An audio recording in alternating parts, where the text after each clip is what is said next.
Well, welcome everyone. I'm Assistant Minister Randy Lewis. I worship at this church, and I'm so glad to have everyone out, to see everyone, all these exciting and beautiful faces. Welcome to our Deep Greenwood event. So, Deep Greenwood event series is a community read of Built from the Fire, which offers a new way to connect around the history of Greenwood. These series of reads and conversations goes beyond the page to bring the people and places in Greenwood's past to life. Across a series of 5 events over the next year, Deep Greenwood will examine the 118-year history of Greenwood step by step, with each event capturing a different era. The series will begin by exploring the racist politics in Tulsa that preceded the massacre and end with an opportunity to imagine new possibilities for Greenwood's future.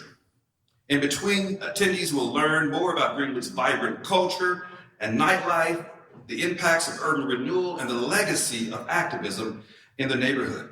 The events will incorporate musical performances from choirs and other artists, even spoken word artists, and we got one here tonight. Welcome. So at this time, I would like to introduce our first artist. Britton Quincy is a poet, teacher, father, activist, writer, performer, and recording artist. From 2014 to 2022, he served as artist in residence at Tulsa Central High School, receiving several awards and currently serving as the humanities teacher at Tulsa Legacy Charter School. He is the founder of Cipher 120, an experience which is responsible for the urban music, visual, literary, and artistic renaissance in Tulsa. Britton is featured on the Fire in Little Africa project sponsored by Motown, and his debut album, The Tardy Past, was released in 2021. He is currently attending Phillips Theological Seminary in pursuit of a Master's of Arts, a social justice degree. Let's welcome Britton Quincy.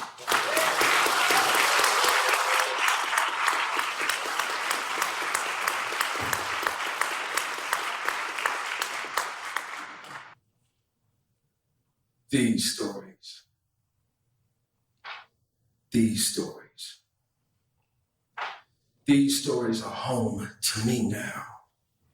I hear about these stories. Graffiti lined concrete for Juneteenth are manifestos. These stories, concrete. I heard about them.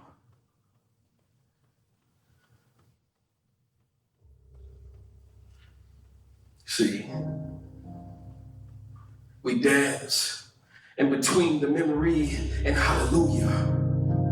March in between talk, gospel, and conciliation. What we fought for was obligatory. What we stood for was our obligation. On unsettled ground, shadowed in Zion, Vernon Mount, our legacies were baptized in fire.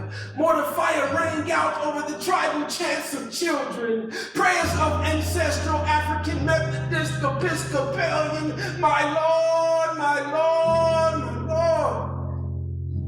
These tears convince me that this ain't hell, is it?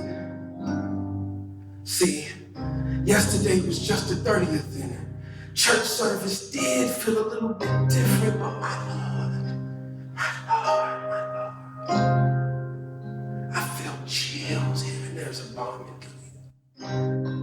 There was fire shot up in my bones, and I was convinced you came down from heaven. But now there's whispering that boom was a bomb drop near Archer.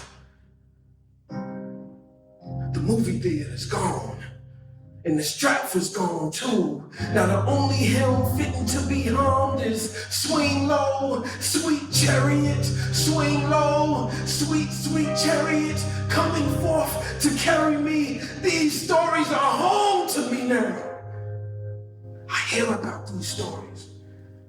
Graffiti lined concrete for Juneteenth are manifestos, and I'll be sure to tell my children about it. The true story, God's providence, his children's prominence, dramatic, acted out in heaven's theater, production, 5-star, redemption, told as an epic, poetic, accompanied by symphony, somewhat Shakespearean or Homer's Iliad, standing room only, only an audience of angelic, not even one seat left in the mezzanine. Balcony full 2, scene 1, anxiety, curtain drawn to applause, takes place on Guthrie Green, Brady District, ballpark erected, lights on, Friday night, night owls drink merrily and hoot, none suspecting. The city's only goal is to compete by getting this area popping, none suspecting. Eat here, dance here, spin here, build here, come here, hotel erected,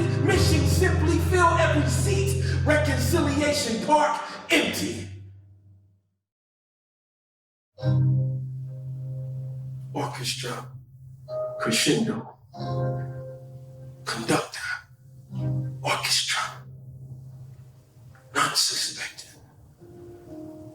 The images in the statue slowly come to life, start breathing, tattered dresses, ragged suits, gunshot wounds, third-degree burns, women and children carrying their own tombstones, skin scarred, smiles too. They link arms and enter the streets marching. Modern Hollywood likes to box office thieves and zombies, but not these. Spirits walk these streets and area patrons are frozen fear, not suspecting, but the ones that know that what they fear most has come to life. The truth has been revealed, and it's marched to Zion, from Zion to a lit park in the city's new thriving district. Hundreds of somber, dark, but pale faces stare out into a sea of mixed races, mostly white, some brown, and red, and yellow, and they slowly rise, frozen, short of breath, reaction to a phobia, anxiety attack, and then the dead speak, and then the dead speak, and then the dead speak as the choir to a congregation swing low, sweet, sweet chariot. This will always be Black Wall Street. Take your shoes off.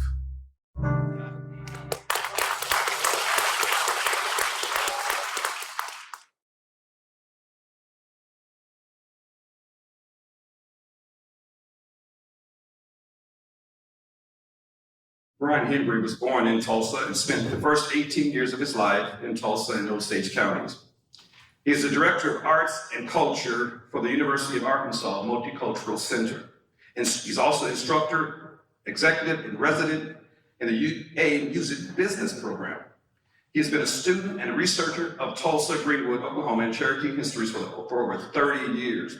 His work has included partnering with Dr. Robert Turner to restore Vernon AME Church's historic 1944 Hammond organ, a 3-year project with the Cherokee Nation Foundation to bring college preparatory training to students of all 26 counties within the Cherokee Nation, and developing a professional development conference and curriculum centered on Greenwood and the Tulsa Massacre for near service teachers graduating from the University of Arkansas College of Education's teaching program. Brian and his wife, Bernice Campbell Hembry, are touring musicians performing nationally and internationally under the name Smokey and the Mirror. They have released 7 full-length albums over the past 13 years. Their song Tulsa 1921 was featured in Grail Marcus' keynote address at the inaugural Bob Dylan Symposium hosted by the University of Tulsa. Victor Luckerson is a journalist and author based in Tulsa who works to bring neglected Black history to light. His new book on the history of Tulsa's Greenwood District, Built from the Fire, was a New York Times Editor's Choice selection. The Times called the book absorbing in its review, while the Washington Post praised it as an exceptional and thoroughly researched account of a multifaceted community that refuses to be silent. Victor is a former staff writer at The Ringer and business reporter for Time magazine. His writing and research has appeared in The New Yorker, The New York Times, Wired, and Smithsonian. He was nominated for a National Magazine Award for his reporting in Time on the 1923 Rosewood Massacre. He also manages manages an email newsletter about unexplored aspects of Black history called Run It Back. Please join me welcoming both Victor and Brian.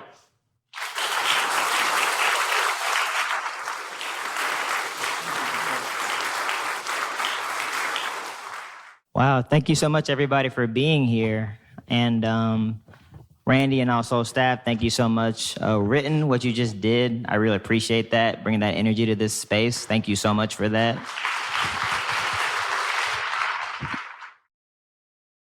I really appreciate the energy you brought to this too, because I'm really excited to have so many folks being here talking about Greenwood on a day that's not an anniversary. This is not the 100-year anniversary of the race massacre. It's not the 101st anniversary. It's not the 102nd anniversary.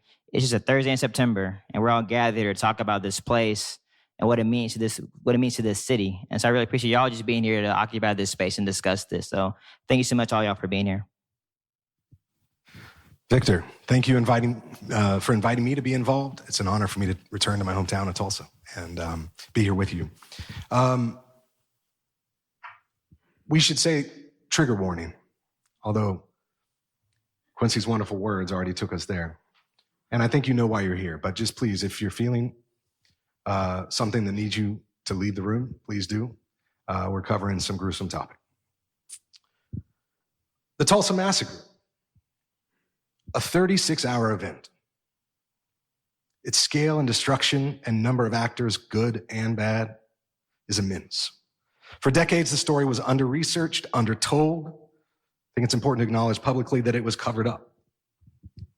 Even with that knowledge desert, so much focus has been cast on the massacre itself. However, the build-up to and the aftermath of the tragedy is important to understand, to truly understand the massacre. The first 8 chapters of Built from Fire gets at the heart of the Greenwood community before the tragedy and what it was dealing with. Victor, you masterfully synthesized this era of Greenwood in a thesis statement in the middle of chapter 4. Would you read that, please? Sure, happy to. So who in here had a chance to read some of the book before coming? Oh, y'all did the assignment. Thank you so much for that. Thank you. I'm going to be reading a little bit from chapter 4 of the book, which, if you've had a chance to dig in, is the chapter about Oklahoma becoming a state and sort of deciding to import Jim Crow to this space when it didn't have to be that way. Oklahoma was a very kind of egalitarian place in around circa 1900, and really kind of like very purposely decided to become a bastion of racism in the early 1910s. And so this reading kind of captures a little bit of what was going on after that betrayal had occurred. The residents of Greenwood bore the burden of living in 2 Americas at once. The idealized version imagined in the minds of white slaveholders in 1776, and the more brutal reality that Black Tulsans and their ancestors bore witness to long before and after that year. Their very names often carried the weight of this contradiction. Andrew Jackson Smitherman, Alexander George Washington Sango. They were bound to an American mythology, even as they saw its noblest promises crumble around them. To observe the evolution of Oklahoma, as men like J.B. Stratford and A.J. Smitherman had, was to see the entire American myth replayed and fast forward. The discovery of new lands, already long inhabited by a native people, the brief celebration of egalitarian ideals, the betrayal of those ideals to appease white prejudice and greed. At the core of the rot in the new state was not just Jim Crow, but also the worship of the settler, the oil man, and the divine right of the free market. Victor, I think the idea of Greenwood living in 2 worlds is powerful. And that sped up timeline, American story on speed. What a burden to bear. That really is this thesis statement that leads up to the massacre. I think the point, though, is that that's key to understanding Greenwood's resiliency. And so thank you for tackling Greenwood's story in such a broad way in Built from Fire. Slide, please. This is an elm tree in Greenwood that Victor and I have visited, and I visit every time I come to Tulsa. And it survived, to our knowledge, and we're doing research on this, it survived the massacre and urban renewal, and it still stands. I think it's a great image to have up at this moment. How did you resist the urge to focus only on the massacre and tell the larger story, the more complex story about Greenwood? I think that where I really wanted to dive into tonight in particular was sort of the political side of, the story of Greenwood and of Tulsa. And so for me, learning about how this place became a state really became a really big focal point of explaining how the massacre came to be. For me, it was really, I guess I wasn't surprised to learn that Oklahoma, had this sort of racist agenda when it became a state. Folks in here may know that the very first law passed by the legislature was a law that segregated train cars, Senate Bill 1. But I was actually pretty surprised to learn that Black people opposed that so virulently. You know what I mean? I think that, I know when I was growing up in school, I sort of had this impression from the history classes that I took that Black people were very docile for about 100 years, that we didn't really have much to say between the Civil War and the Civil Rights Movement. That was just kind of what was sort of being, and even when the Civil Rights Movement comes around, Rosa Parks is just tired on the bus, you know what I mean? So this docileness is kind of almost ingrained in us from a very young age. And the story of Oklahoma really obliterates that in early Oklahoma. When Oklahoma became a state, the Constitutional Convention became this big battleground about what kind of state it was going to be. And a lot of white folks, Alfalfa Bill Murray, people heard of him, former governor. I think he's kind of known as kind of this like folksy, wholesome, sort of common man advocate, but he's also a very virulent racist. And so he was the one who was really pushing to have Oklahoma embrace all these racist mores at its start.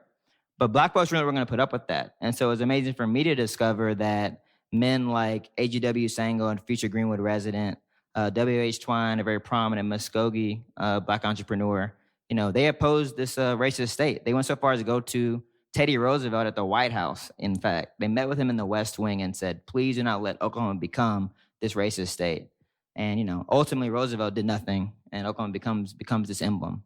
And so for me, that kind of racist rhetoric and ideologies ultimately leads on the pathway towards violence. I think that's a dynamic that is born true by anyone who analyzes history. And so it was really important for me to be able to sort of lay that groundwork to understand that when this place decided that Black folks couldn't sit with white folks on train cars, when it decided that Black folks couldn't go into white telephone booths, that was saying that Black people were lesser, and that dynamic ultimately paves the path to destruction in a lot of ways. Yeah, the quote from Roosevelt in your book, where they're in the West Wing, the newly built West Wing, and they're basically pleading with Roosevelt. Many of the members that went on that trip had campaigned for Roosevelt, and his answer is, "Don't ask me to do this." And it's just like, that's it. That's powerful. And you bring up this point that this period in between the Civil War and civil rights is not docile. It's not empty. And so, Greenwood's excellence didn't happen in a vacuum. The Tulsa massacre was one of many horrific events that was happening in the teens and 20s in this country. If you'll go to the next slide, there's a picture of Elaine, Arkansas, next to Tulsa. And Elaine is a very similar story. A group of sharecroppers were thinking about organizing a union and had met at a church and were surrounded and murdered. And then subsequently, you see this rounding up of residents and taking them into incarceration. And so those two images ring true, and they're right here in Arkansas and Oklahoma, right next to each other. What can other communities learn from on how you approach this book, right? From how Tulsa and Greenwood have grappled with telling this story? I think the biggest thing to learn is that, there's always a story before the story and a story after the story. Tulsa, I think, has, in a lot of ways, become too fixated on the massacre itself, just those 2 days. So much of what you'll find in the museums here and the commemorations here are only focused on that. But you can't really understand Greenwood without understanding the entire 118 years of what it's been. And also understanding how Tulsa as a wider community interacted with it, When I first learning about Greenwood, I sort of had this false sense of it being like a snow globe, that it was kind of untouched by the wider Tulsa community. It was like almost this utopia in my mind before I moved here and really started diving into the history. I came to find out that actually Greenwood was very much impacted by what white Tulsa was doing, In Greenwood, community leaders would go to the city council meetings and say, hey, we need y'all to pave our streets. We need a hospital. We need basic resources. Those were not being provided by the city of Tulsa. In 1916, the city of Tulsa ended up segregating housing in the community, passing an ordinance that segregated housing to the protest of Greenwood residents. And so I really had to kind of come to understand that this community wasn't sort of initially invaded on May 31st. It had already been invaded in a lot of ways politically before that. And so I think understanding any incident of racial violence requires that kind of background context. Like you just provided with Elaine, for example, the fact that, it wasn't just a spontaneous event. It was tied up with union busting, basically. Yeah. And so I think often for any incident of racial violence, you're going to find this element of politics and economics that's really sort of powering the animosity. And so I think that's kind of the thing that I hope that not only here in Tulsa, but in other communities too, that we can sort of get that fuller picture of how these atrocities actually happen. I want to just stop and say that your commitment to the scale of this book is, I'm just so impressed. It's a scenario where it does take so much time. And, want to acknowledge that you just moved to Tulsa. You inserted yourself into the community to make this book happen. Do you think that would have been possible from the outside? It definitely would not have been. And also, I just have to thank everybody in Tulsa for welcoming me so much. It's been a really warm reception here in Tulsa.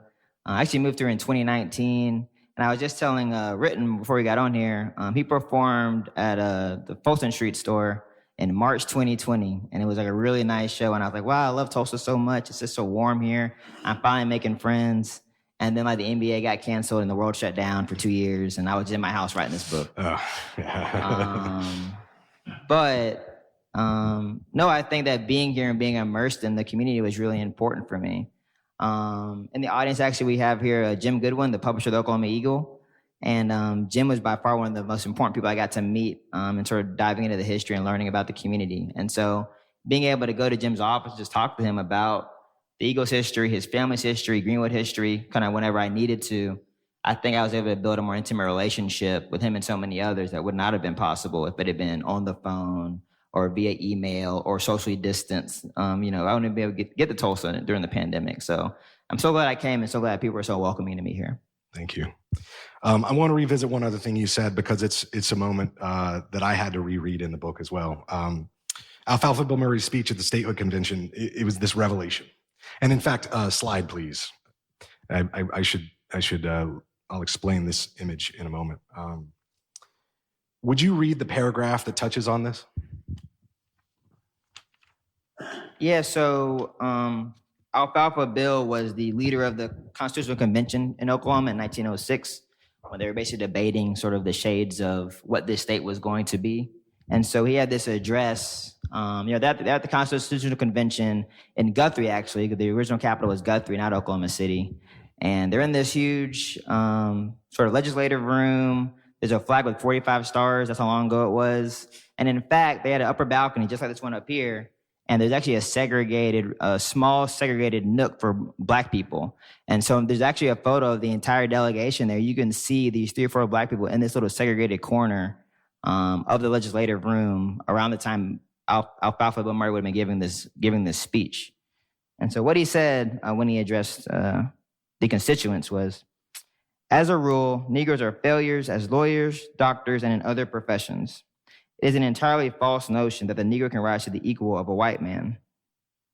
And that phrase, that assessment really jumped out to me because back in Mississippi, where a lot of families came from, actually, there was a quote by James Vardaman, a governor of Mississippi from the early 1900s, saying almost the exact same words, And so that just sort of captures, I think, how this racist Jim Crow mentality had sort of stalked these Black folks all the way from the Deep South out here to Oklahoma, which to me is one of the biggest tragedies of the years before the race massacre.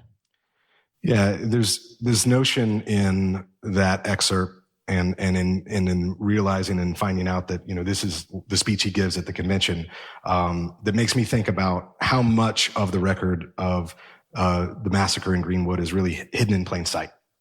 It's this idea that, the information is there, but you have to pursue it. Oftentimes it gets talked about, someone says, that wasn't taught in my history class.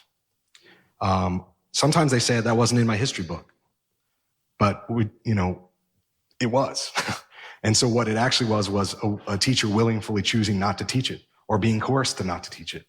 And you go back, even there's a 75-year history of Tulsa put out by the city of Tulsa. I think it's 77, something like that. And it's right there in there.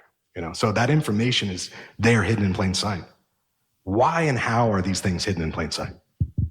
That was really one of the most fascinating things to learn about by interviewing so many older folks from Tulsa and from Greenwood. I interviewed an older woman from Greenwood for my research, and she was telling me about when she was a kid in the 1960s. She had learned about the race massacre from her parents, wanted to know more, and she went to the Tulsa World office to ask about it. So if you look at the archives, Tulsa World wrote about the race massacre almost every day for about a year afterwards. It's kind of an amazingly in-depth. Every day they were on it, writing about all the things that were unfolding. But when she was about this middle school girl went to the office in 1960, they said they had nothing on it.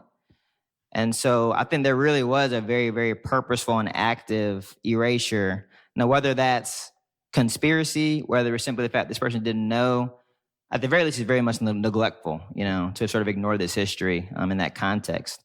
And so often I think you have a mixture of, the conspiracy. If you actually look at the archives of the May 31st, 1921 issue of the Tulsa Tribune, any kind of archive, that's the issue in which the article falsely accusing Dick Rowland of rape was published. It's actually cut out. Like if you go in the archives, literally it's cut out of the pages right now. Any online database you might look at. So I think you have that kind of like purposeful removal. But then there's also a lot of elements of neglect. You know what I mean? The idea that we're not going to worry about this or have this burden placed on us. So often Black folks are kind of viewed as a complication in this country. And so I think in some ways that Tulsa wanted to be uncomplicated by not having to deal with the legacy of the race massacre. And that's changed in a lot of ways in the last 5 years or so since I've sort of dove into this history.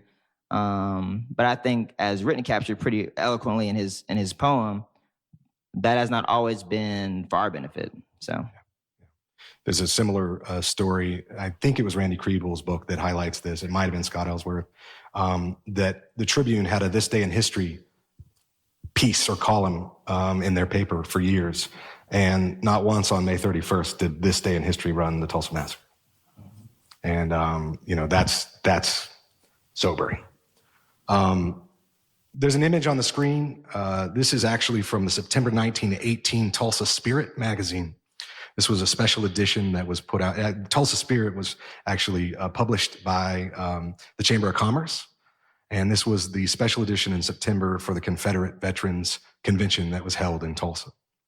To our knowledge, this image doesn't exist in the internet.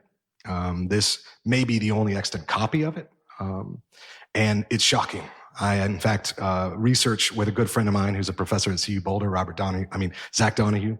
And he actually found it, and we've been researching, and Victor, I shared it with Victor, and you were shocked by this image. You want to talk about this? Yeah. No, when Brian and I met over the summer for the first time, we were just like trading, nerding out over Tulsa history, basically. And when he showed me this image, it really was shocking to me. I think that, I knew the Confederate legacy that, was simmering in Tulsa in the 1910s. Folks in here might know that Tate Brady was a leader of the Sons of the Confederate Veterans in the 1910s. I also like to highlight this other guy named Merritt Glass, who was kind of like Tate Brady's number 2. He's not talked about that much, but people should know his name too. And so I knew that, that legacy was here, but to see it sort of presented in this light alongside commerce and building and this sort of, the divine right of the free market, as I mentioned in my reading, that was what kind of shocked me to see that legacy of hate could be so tied up in this idea of economic growth at the same time. Yeah, I mean, and when we look at it through an artistic lens, we see the American flag washed out behind, the Confederate battle flag. That's sobering. We see a robust and building downtown Tulsa. We see jutted up next to downtown an industrial tract that really wasn't there in 1917 in that spot as it's depicted. It's kind of brewing these dark clouds over the city. We also see a plane. I mean, there were maybe 5 or 6 planes in 1918 in Tulsa. It's documented there were about 18 by the time we get to 1921. But here on this brochure, we've got this plane flying over the city somewhat ominously. The next slide shows that a little bit clearer if you're interested. So you mentioned Tate Brady, and I'm fascinated with other things that are in plain sight. So I went to Greenwood Rising, and there's one page from the 1928 KKK roster that's in the museum, and it has some good didactic information to explain it, but I want to put that up there now, if you will. And I just want to end on this. This is a complex note to end on, but this is probably a a good stopping place. So on this roster, it's a page of bees. It's for view in public if you'd like to go see it at Greenwood Rising. There are 37 entries. I want to read the entries that have to do with city government or law enforcement. Constable, highway patrolman, postmaster, deputy sheriff, water department, real estate, auditor. That was sobering. You know, there's a lot of information on that page. It's shocking just to see, but to see it in that context is it's pretty powerful. 9 entries out of 37 that have a direct control or interest over what's happening in Greenwood. Yeah, I think for me, doing this research really changed my perspective on what the Ku Klux Klan was.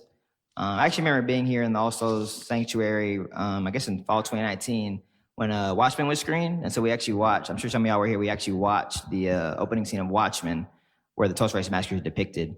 And I remember particularly when you watch that scene, you see a lot of Klan members, and they're in their robes, and they're kind of doing they look like kind of like cliche Klan members.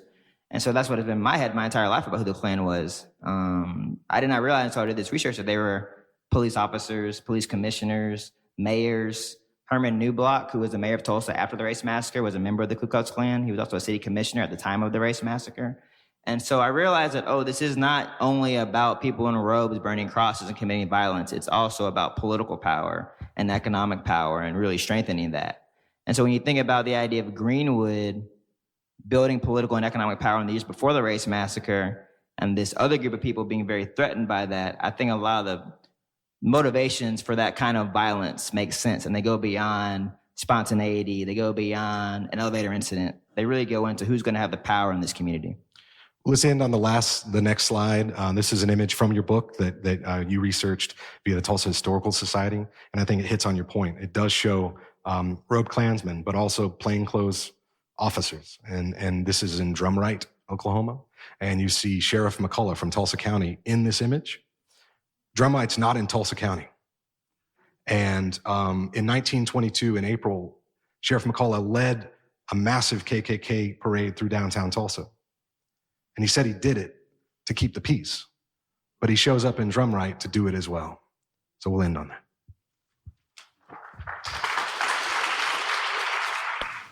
So the song the choir will sing, circle round for freedom, circle round for peace. For all of us in prison, circle for release, circle for the planet, circle for each soul. For the children of our children, keep the circle whole.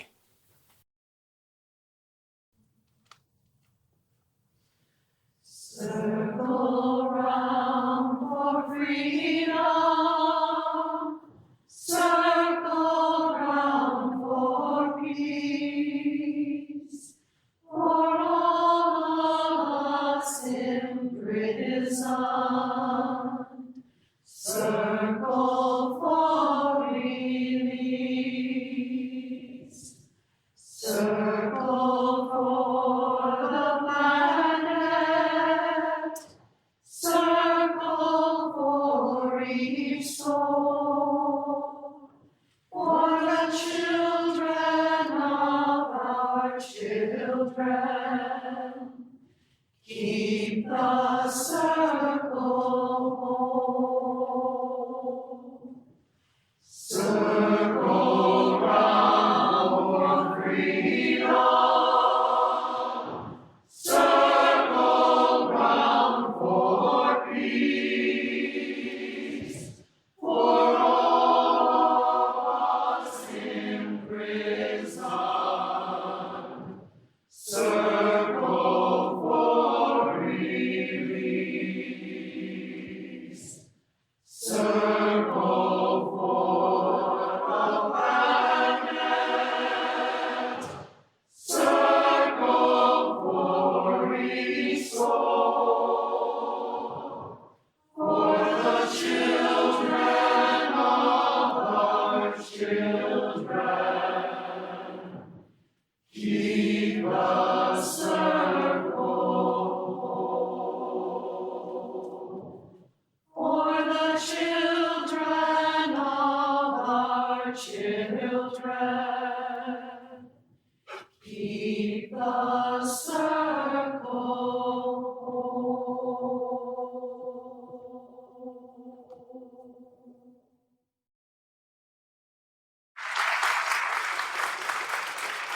I'm Rick Fortner. I'm Director of Music here at All Souls, and joined by my colleague David Smith, who's the Executive Director of Worship. We will leave you with a song that features soloist Melvin Johnson and will be supported by Jeff Porter on percussion. And this song is one word. The title is one word. It was written by Issei Barnwell, founding member of Sweet Honey in the Rock. This one word is hope. If we want hope to survive in this world, then every day we've got to pray, and not just pray, but pray on, walk on, work on, move on, march on, teach on. And for these folks, we've got to sing on.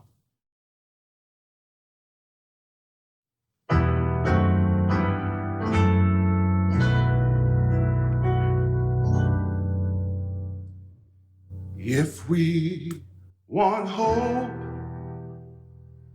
to survive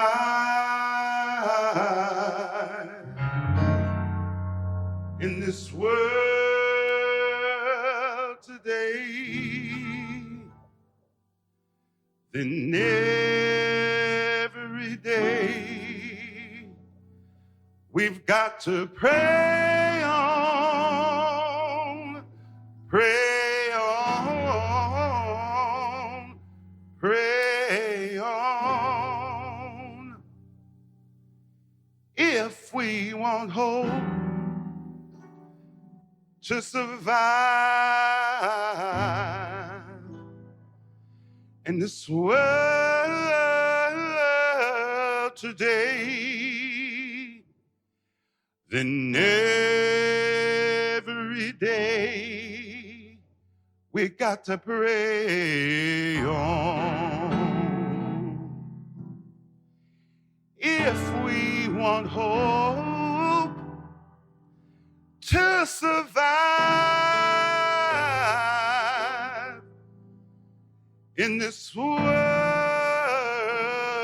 today, then every day we got to pray on. Then every day we got to pray on. Then every day we've got to pray on. If we want hope to survive in this world today, then every day we got to pray on, pray on. If we want hope to survive in this world today, then every day we got to pray on. If we want hope to survive in this world today, then every day we got to walk on, walk on. If we want hope to survive in this world today, then every day we got to walk on. If we want hope to survive in this world today, then every day we got to work on, work on. If we hope to survive in this world today, then every day we got to work on. If we want hope to survive in this world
That was amazing. Wow, upstaged by the poet, upstaged by the choir. Just trying to talk about this little book. Dang. I'm okay with that. No, it was amazing. That was awesome. And really a great transition to, the hope we need to have talking about modern issues right now politically. Indeed. So. I think that's that we're landing right in the right spot. And when Victor first talked to me about this, he said we got to talk about history, but we got to talk about today as well, because you can't unlink the two. And I'm sure you've had this experience too, Victor, but I found myself researching and reading personal newspaper accounts of Tulsa and Greenwood in the early 20th century, only to have this disorienting feeling, right, of reading rhetoric not dissimilar to the troubling rhetoric in today's news and public discourse. Do you see parallels in the political climate of Oklahoma before the race massacre and what's unfolding in our local and state governments today? And by our, I mean our. Mm-hmm, mm-hmm. Yeah, I mean, those parallels really jumped out to me again and again, to be honest with you.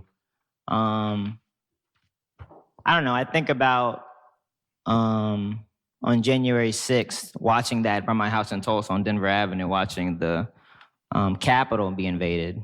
And my very first thought when I was seeing that was I thought about A.J. Smitherman. A.J. Smitherman was the editor of the Tulsa Star, the newspaper in Greenwood before the race massacre. And so he would always be writing these columns about, so we could not accept mob violence in Tulsa or in America. Mob violence was wrong. The only way to move forward was through the rule of law, basically. And so I actually ended up writing a article for the New Yorker right after the Capitol riots called Living in the Age of the White Mob. And I realized I was making the same kinds of arguments that A.J. Smitherman had made 100 years before. And so, on one hand, I think it's inspiring to be able to channel, your ancestors in that kind of way. But another way, it's really disheartening to think that I have to be making the same arguments this guy was making right before this epoch of racial violence. And so I think that, those parallels definitely ring out to me. And even also thinking about, I follow so closely in the book the political legislative dynamics in early Oklahoma in the 1900s and 1910s. And I think there's something similar going on with this, again, this kind of like othering. I think othering is kind of the crux that unites the two, right? So we had this othering in the 1900s and 1910s of Black people, putting them in a separate space, segregating them on train cars and other spaces. And now I think it's more like an othering of the mind or an othering of our education. Our legacy, our history, our culture is other and doesn't have a place in the mainstream classroom, according to so many of the laws that are being passed, not only in Oklahoma, but in other places too. That's great transition. This was one of my moments, and I wanted to share this. It's troubling, but I'll read this little excerpt from a paper. Marchers carried banners. At intervals, the marchers carried large banners which read "Stars and Stripes Forever." We put Bibles in public schools. One language for Americans. We are in every walk of life. We support law enforcing officers. We are pledged to law and order. We are 100% Americans. We hear and see everything. We believe in free public schools. You can't fool us. Especially loud, this is the reaction of the crowd at this march. Especially loud seemed to be the ovations which greeted Stars and Stripes Forever. We put Bibles in public schools. We support law enforcing officers and one language for Americans. And if you'll go to the next slide, this is actually from the April 1922 Tulsa Tribune. It covered the KKK parade through downtown Tulsa. Estimated 1,500 to 3,000 members marched and 15,000 people watched on. So as I read that, there were so many things that resonated. It's like, especially the schools conversation, dictating what can and can't happen in schools or what should happen in schools. And I think you get at that, really well, especially as you get into chapter 4. It's talking about the struggle over our Oklahoma's identity, but now it's the struggle for maybe schools' identities. Why do you think that is? Why is the battleground with our students? In the very first chapter of the book, the very first paragraph, the very first chapter, I talk about Jim Goodwin's family leaving Mississippi to come to Oklahoma. And I say that they were going to preserve the one terrain that could not be destroyed by an interloper, the terrain of the mind. And they came here for better education, like so many other folks came to Greenwood. And I think that terrain of the mind is really the battleground. I really think that this entire quote unquote debate about schools begins in 2020 with the murder of George Floyd, and that window of time when everybody had some time to sit and think and kind of put some puzzle pieces together about what America really was. And we kind of saw, I mean, really, we were part of that. Tulsa was part of that puzzle coming together. People learning about the race massacre, people realizing that America's history was not as rosy as they thought, and really sort of starting to grasp all the violence that's endemic to this country. And so I think as those puzzle pieces came together, certain parties have sort of decided, like, we can't see the whole puzzle, and especially young people can't. I actually have a teenage cousin named Stanley. He was here in May. If anybody came to my first event in the Greenwood Cultural Center, Stanley was here. Stanley was a research assistant for me on this book. And so Stanley, when he was 14 years old, actually, I didn't know he was that young when I hired him. I got a little tricked by him. But I hired Stanley to work on the book with me. And so Stanley read about the Red Summer of 1919 and the racial violence of that era. Stanley read race massacre lawsuits for me and analyzed them. Stanley learned about the horror of what happened here. And so I interviewed Stanley last year after he'd done the process. And I was like, well, you really grew up. You're like an adult now. That's crazy. But also I realized that for him, learning that history actually made him like a better citizen, a more engaged citizen, somebody who cared more about our country and making our country a better place. It actually sort of improved, I think, his worldview and made him kind of more engaged with what it is to be an American instead of sort of tuning out the way that, some kids do. And so I actually think there's an opportunity in learning the true history to actually get kids more engaged, with our country. But again, some people don't want that, you know what I mean? And so I think that's the tension really is about, are we going to try to have an engaged citizenry, or are we going to try to control people through propaganda, essentially? Yeah, when I hear those slogans, I don't know if free schools means economically or not. But juxtaposed to Bibles in our schools, it seems to contradict itself. Right. Yeah. And I really was curious too, Brian. You being in Arkansas, I feel like I've got so much of the download of what's been going in Oklahoma with our schools. Yeah. But I know in Arkansas, for example, the governor has been opposed to AP African American Lit receiving credit. Yeah, I mean, that's definitely been a hot button issue. Our governor, Sarah Huckabee Sanders, started her tenure as governor by introducing something called the LEARNS Act, which revamped and overhauled secondary education, really all of education in Arkansas. It wasn't really well reviewed. It was something she had for day one. And there are things that have happened in that law specifically that talk about teacher wages that are very attractive, but teacher wages as long as curriculum is controlled at a very high level at the state. And so there's some similarity, I think, of what I've read coming out of Oklahoma for certain. But then it's not just that legislation, it's what happens in a rippling effect afterwards.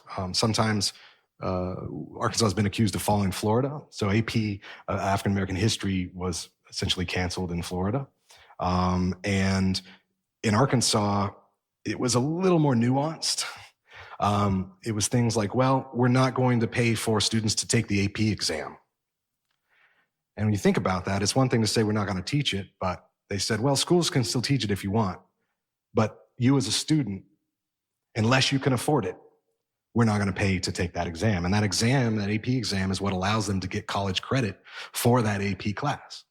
And so you saw certain schools reacting and saying, well, we'll pay for it, right? They dig into already thinly stretched budgets and saying, well, students, and this was in August, by the way, just to put this into context, school was going to start in about 10 days. So there were students already enrolled in this class. And so school districts stepped up and said, we will pay for it regardless. But then it rippled all the way up to higher education, where I work at the University of Arkansas, because the question was, how will the University of Arkansas accept that credit? Is there a mechanism to stop us from saying that 4 on the AP exam is worth 3 points or 3 hours of class at the University of Arkansas? So that uncertainty, I think, has been the most damaging aspect. There's some clarity. We need to review AP African American Studies, but then the uncertainty and organizations and schools and institutions of higher education scrambling to try to figure out what that means. Right. So I think that kind of uncertainty and even vague approach to some of these edicts is what has done most damage in the communities in Arkansas, in my opinion. Yeah, no, it's the same thing here with HB 1775. I really worry about the chilling effect. Are people familiar with the chilling effect as a concept? I know we got some lawyers in here. Well, it's basically the idea that if a law is written in such a vague enough way that you'll be worried enough to sort of steer widely clear of it, So HB 1775, for example, says that if a student feels uncomfortable in more or less terms, that a teacher can be punished more or less. And so it's written in such a vague way that it can be sort of interpreted all kinds of ways, which makes a teacher might be nervous about teaching Tulsa Race Massacre, be nervous about assigning the autobiography of Frederick Douglass, which is a book that has been placed on some banned list here in Oklahoma.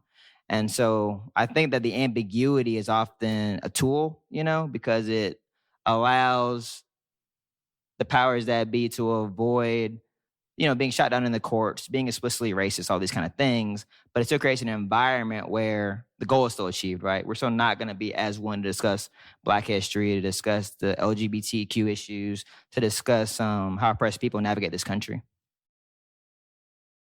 I think there's an interesting example at the University of Arkansas that's kind of a counter to that. Dr. Charles Robinson is our chancellor, first Black chancellor at the University of Arkansas. He's come up through the ranks as a history professor, director of the Department of African American Studies. Then he also led diversity affairs.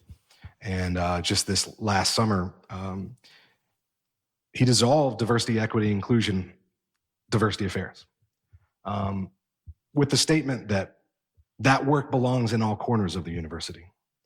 So counteracting something vague with something equally vague, but a commitment to continue the work that needs to happen. So we talk a lot on campus about the work continues regardless of what it's called. With respect to this moment, I'll be honest, I was most nervous to talk about this. And I'm interested in, you shared with me, You've done 16 events all across the country so far for this book. And you've been giving talks in academic settings, but also community settings. Also Google. I spoke at Google. That's pretty cool. You spoke with Google? Yeah. Amazing. And so now it's permanently on the record. I like Exactly. it. I imagine there have been diverse audiences, politically, socioeconomically, generationally, racially. Has it been difficult to talk about today's political landscape in these talks? What challenges have you encountered as the conversation shifts to a more modern and topical context? This is kind of irony in work right here, right? Because we are talking about it, Right. But I'm interested in what it's been like leading up to this day. Yeah, I think that people are very surprised when I point out some of the hypocrisies that I see in Greenwood today, Like when I talk about how there's a baseball stadium in Greenwood abutting these plaques that denote who lost their lives and livelihoods in Greenwood. People outside of Tulsa are very surprised to learn that these two things are sort of right there in conjunction with each other. I think that people, the city itself has done a good job, I think, of sort of pitching a certain version of what's going on here. And I think when people sort of get the full download, which is in my book, and I think also what I talk about, they're very surprised by that. But also I think it's been really interesting to learn about sort of the modern connections to the past that are all around the country. I've met Greenwood descendants in cities like New York City, Atlanta. And actually when I was in Seattle, I actually met a descendant of the mob, which is really surprising. Wow. This woman came up to me after the event and told me that she was pretty sure that I think her grandfather had been in the mob. And so she told me that she was going to encourage everybody in her family to read my book. So hopefully she goes many steps further than that. But I do think it's a positive thing to have people really excavating their own history. I think that's something that we didn't talk about this earlier, but I think that Tulsa could use a lot more excavation of our history. The names that are on the streets, Charles Page, and we did Tate Brady, we got him. But a lot of the names out there that I think could be explored, Richard Lloyd Jones among them, and his role in the race massacre. The founder of All Souls, yeah. And so I think that for me, I think the modern dynamic has mostly been about people maybe feeling a little bit more encouraged or courageous to really sort of interrogate that history, because I go at it pretty hard in the book, When I was in D.C., actually, I spoke with John W. Franklin, the grandson of B.C. Franklin, Smithsonian curator, here most years for the John Hope Franklin Symposium. And when I was writing the book, Mr. Franklin would call me. Sorry, when I sent Mr. Franklin a copy of the book at the start of the year, he would call me every like 2 or 3 weeks, and he would just call me and say like, Victor, you name names in this book. You name names. And he was just really, I think, excited and motivated to hear somebody really calling out who these people were by name, the police officers, the politicians, the Klan members. And so I think that sort of the modern challenge is to take that further, really identify all those pieces of the puzzle to really learn more about that system that was in place here that led to such wanton destruction. Yeah, I want to share this story. When we checked out the Tulsa Spirit magazine, you've written a lot about Merritt Glass. You talked about him tonight. So the record is hidden in plain sight, but his picture has been fairly hidden. But it appears in that program, and I remember you opening the book and seeing his face for the first time, and you kind of gasped. There he is. It was this story and this person that you had dealt with in archives, but there he was on the page. That was pretty powerful. Yeah, definitely. Part of really what I want folks to do with this whole Deep Greenwood series also is kind of go beyond my book. And so I really recommend people check out the Center of Public Secrets if you have not. It's right on Peoria and 6th Street. And first of all, their website has a lot of really great stories about those names, some of those folks in the white power structure of Tulsa before the race massacre. They also did an amazing exhibit during the centennial with photos like Merritt Glass's. They had all these photos of the white leaders. Mm-hmm. And I really think when you see those photos, like that humanization of the system that oppressed Greenwood, that destroyed Greenwood, it's very striking. And so I think that I always encourage folks to check out Center for Public Secrets to learn a little bit more about that entire dynamic.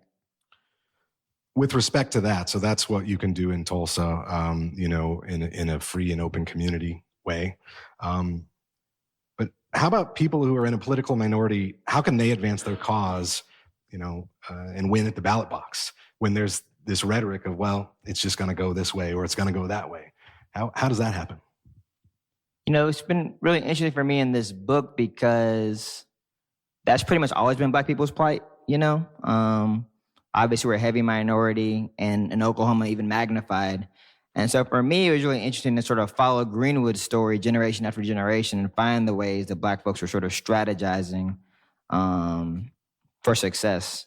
I think on a macro level, when you're in a place like Oklahoma and you're a political minority, kind of like going to a higher level makes the most sense. You know what I mean? So for example, in Oklahoma is becoming a state, the Black folks who didn't want it to be racist went to Teddy Roosevelt. That appeal did not work. But you fast forward a few decades, the 1940s, Black folks in Oklahoma wanted jobs at the bomber plants here. And Oklahoma, the unions weren't going to give them the jobs. The bomber plant wasn't going to give them the jobs. But they appealed to the federal government, which was just beginning to have sort of anti-discrimination laws and job placement programs. And they were able to get the jobs. And so, sort of on a macro level, I think trying to find those higher appeals makes the most sense. Right now, there's a discussion going on about removing the interstate from Greenwood, the Crosstown Expressway. There are local people in the Greenwood community who are very big advocates for it. The state of Oklahoma, Department of Transportation is not advocating for it. However, the federal government is interested in happening. And so we're going to see this kind of tension between what do federal entities want and what do state entities want. So I think that's a really important strategy. I think on a more personal level, though, I've been thinking a lot about like how do we go about building community outside times of crisis. So Greenwood was a true community day to day. The book gets that heartbeat a little bit throughout. And so when the crisis occurred, when the massacre happened, when they tried to close Carver decades later, when these crises occurred, Greenwood was able to come together because they already had each other's backs. And at least for me, I think, and maybe folks in my generation, I think that we've become very isolated, atomized, lonely. And so I think we can mobilize sort of briefly, in 2020 or that kind of thing, but it's harder to sort of keep that consistent connection. And so I just think about like, what are the spaces we can build for ourselves? We're providing for each other, where we're building community day to day. The church is an amazing place for that. Unfortunately, a lot of young folks don't go to church.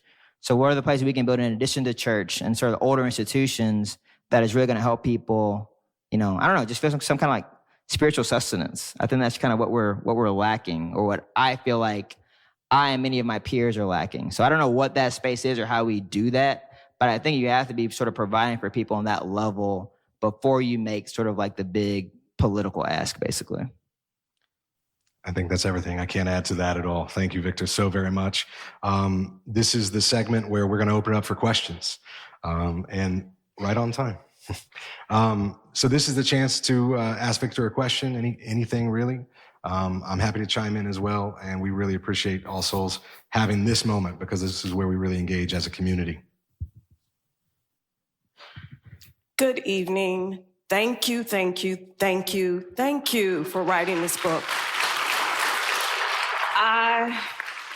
I have tons of questions, but I'm going to limit it to that tree.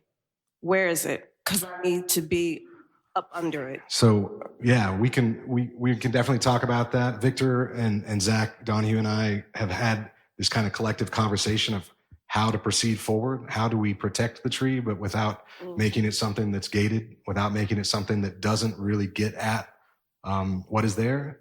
I'll tell you where it is. It's in a tough state, not the tree, but the area around it. It's at the corner of Easton, right there at Zion Baptist Church.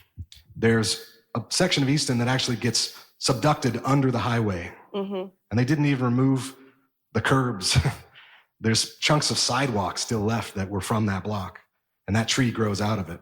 Oh, wow. But we have some historical pictures and historical record that we think shows that tree in multiple stages of Greenwood. So I invite you to visit that tree with care. And we're interested in, what's the best community partner? Victor suggested Zion. I think that's a great idea. We're just proceeding cautiously because it's so, so important. I will point out that, it's right there in public view. So, my suggestions mean nothing, but go check it out. I'm curious, and this kind of another layer of the histories that we need to keep uncovering. What you may have found out in your early history, especially the founding of Greenwood in 1905, about the Cherokee and Creek ownership of land. Yes. And maybe who some of those families may have been, and what happened? What happened to the Piros? What happened to the Perrymans? What happened to the sort of families that were here before there was Greenwood, before there was downtown Tulsa, midtown Tulsa, et cetera? Yeah, thank you so much for the question, Carlos. One of my very first research rabbit holes was trying to figure out sort of the mythology about O.W. Gurley buying 40 acres of land and selling it to people in Greenwood. And so I went through the property records in the Tulsa County Courthouse and found that actually there were a lot of individual members of the Creek tribe and Cherokee tribe who owned the land in Greenwood, and it mostly ended up being sold off kind of in individual one-by-one allotments. You mentioned Piro as one of them. Turley, there's Turley Addition higher up, but also Mary Turley owned property right there in Greenwood. And so there are a lot of folks in the tribes who own that land. Right, they basically got their allotments in Greenwood, and then the land was sold off to white and black landowners in the years afterwards. I haven't dove that much into their individual stories. That's a great avenue for research. I don't know if you know more about Brian. Yeah, thank you, Victor, and thank you for that question. I think it's massively important. You can just go around, and if you go to a place like Berry Hill, that's named for the Berry Hill family, a Creek family. The town I grew up in, Sand Springs, if you go to the parking lot of the Atwoods, you see multiple grave sites that are still surrounded by grass and a small little patch and then nothing but asphalt. And I've been doing some research into Sand Springs, the 30 allotments that made up the original plat of Sand Springs. It's still ongoing to sort that out. It's shocking to me how many of those 30 were young children, very young children. How many were under 18? And one other thing I would say about allotment that may not be known that's really tragic is, if you had a family of 5 during allotment, your land didn't all co-join. And this is a piece of the puzzle that I think is underknown. You could say, hey, I want to live here as a family on this 160 acres, but the rest kind of became a lottery of sorts. So you had families separated through land, and that's an important piece of that puzzle. But that plays a even more tragic role as you get into discovery of oil, because then those allotments that are separated and distributed all throughout Oklahoma are even more problematic. speaking on the land and everything, I have another question also on the oil. Now, my father passed in 1973, and I'm one of the younger children. My father had been around here. He was born in 1900, and he came here.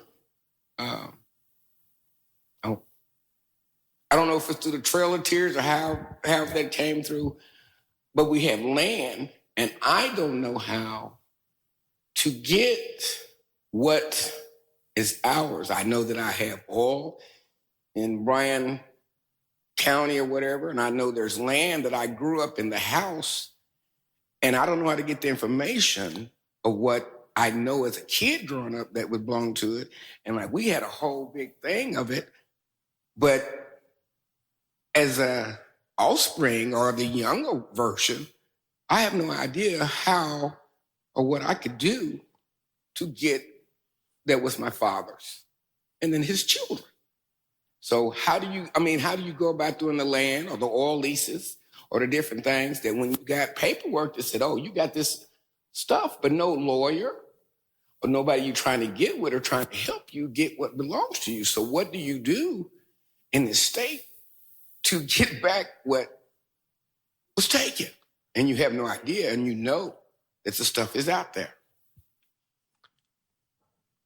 I'm happy to talk about that slightly. Thank you for addressing the freedmen issue.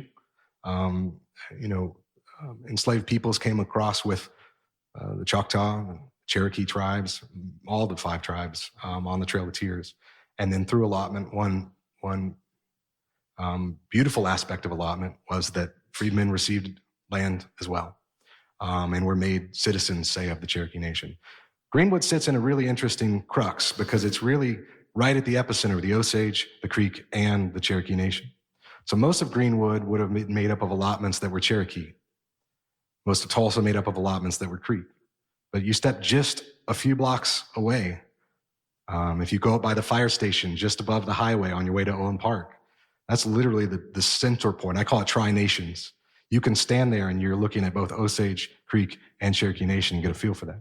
So what I would say is this: start with the nation. And I don't know which nation you're referring to. I don't want to. Sure, yes. Start with that nation. There are great resources with the Cherokee Nation, with the Creek Nation, and they are more than willing to help. The Cherokee Nation just a few years ago removed blood quantum and settled the freedmen issue in their constitution. And this is a time to definitely explore what you're asking about. I would also recommend looking at the Oklahoma Historical Society's website. They have a very in-depth list of the Dawes rolls, and it's really easy to kind of look through who's on the rolls, and you can even look at the maps of Oklahoma and all of the allotments. They have that on the Oklahoma Historical Society website. You can literally see a map of Tulsa and each individual person's allotment. So I'd recommend checking out the Oklahoma Historical Society's resources. Victor, I also want to thank you for an excellent book. It brought back so many memories for me personally. I grew up in North Tulsa, and my dad did business with most of the businesses on Greenwood. So you must know the wagon wheel then. Oh, absolutely. Oh, yeah. Yeah. It was great reading through your book. I have a question for you, though. As you've interviewed various people that were associated with the Greenwood, what have they talked about what their vision is currently for the area? I mean, what would they like to see happen in Greenwood today? Mm-hmm. Thank you so much for the question. You know, one thing I'm trying to do with this series is culminate with that question. So there's going to be an event in May of next year at Rudisill where we have community leaders kind of talking very specifically about their vision. I think one in particular thing I know that some folks want to happen, like I said, is removing the Crosstown Expressway. And so I think if that were to happen, from what I've heard talking to people like Representative Regina Goodwin, is that it might be replaced with affordable housing, small businesses, and other things that would be relevant to the historical community in that area. But one thing I really hope that we can do with this series is have some talks that are less about policy and more about dreaming and imagination and really getting to that idea.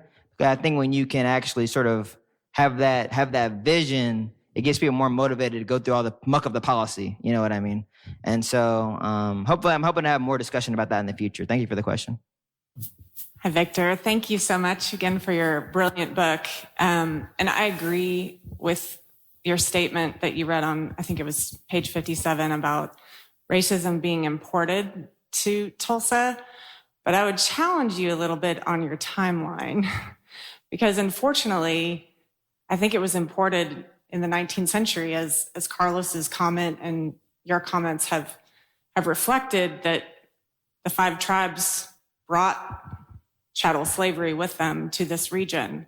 And you can trace the timeline of anti-Black racism from that time period to the dawn of the 20th century. And I think that's something as Tulsans that we really need to wrestle with. Oh, yeah, I definitely agree with that. And thank you for bringing up that point about the fact that the 5 tribes did enslave Black folks when they brought them here to Oklahoma. After the Civil War, when the enslaved people were freed, they become members of the tribes. And so in the book, I definitely try to capture this sort of unusual window when the Black freedmen were members of the tribal governments. You know, they got access to a lot of land wealth via the allotments. And so there was definitely always like a kind of a tension, I think, between the racism that was very virulent here, but also this sort of unusual opportunity that emerged, which encouraged so many other Black folks to come from the Deep South. And so I think sort of navigating that tension was certainly a challenge I faced in the book. And I would just add to that as a resource, Hannibal Johnson's incredible work on, for example, his book, Acres of Aspiration, about, over 50 plus Black towns in Oklahoma. I mean, there are effects that come out of that are inspirational as well. I think it mirrors the country. Back to that notion of Oklahoma is the American story on fast forward in some ways. Hi, my name is Cheryl Butler. I'm a visiting law professor at the University of Tulsa College of Law, where I teach race in the law and civil rights. So I just want to thank you to say that this conversation in the community outside of the university is just so important. One of my law school classmates, I might add, is the grandson of A.J. Silverman. And so I have heard so much about the history here. I wanted to ask whether you can talk a little bit or maybe dispel myths about how the Black community responded to the massacre. There seems to be a myth that the Black community waited too late to fight for reparations. And I'm curious if you could reflect a little bit about what you found in your research. Yeah. Okay. Or what you know. Let me know who told that myth. I'll yell at them for you. So thank you so much. No, the story that comes to my mind about that, honestly, is so Lula Williams owned the Dreamland Theater, which was the most prominent theater in the community. Before the race massacre, Dreamland Theater was destroyed. Lula and her son WD were separated in the days of the race massacre. In the book, I followed WD kind of as he's experiencing those 2 days. And he reunites with Lula on the morning of June 1st. They had this really warm embrace.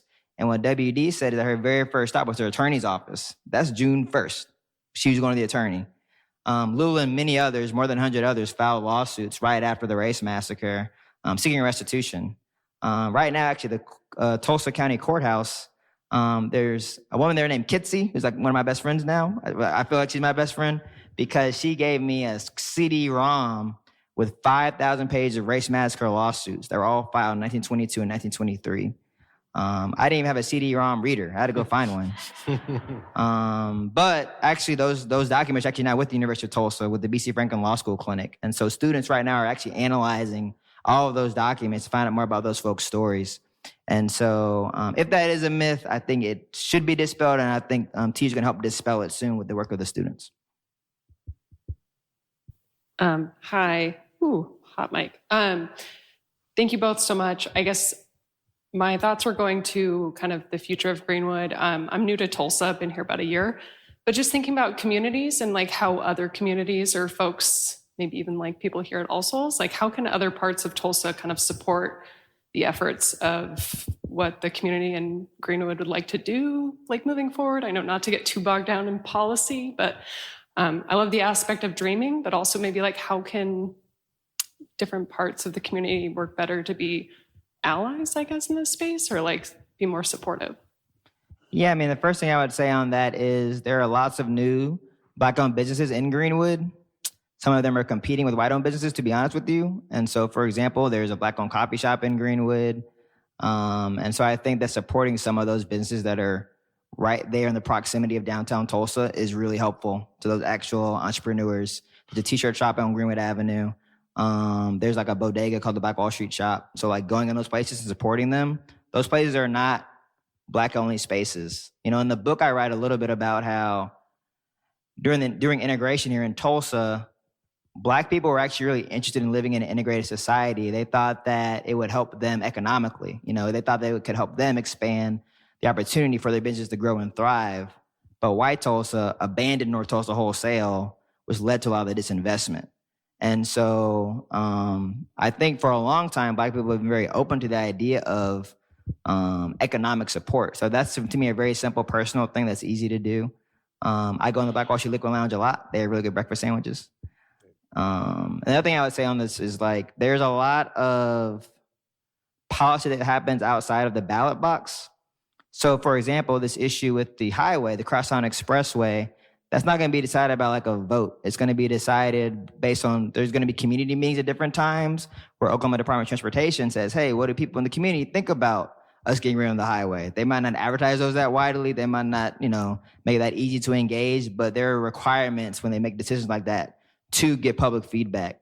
And so I think being keyed into those opportunities to see how infrastructure is being changed outside of November is a thing that can be really helpful too.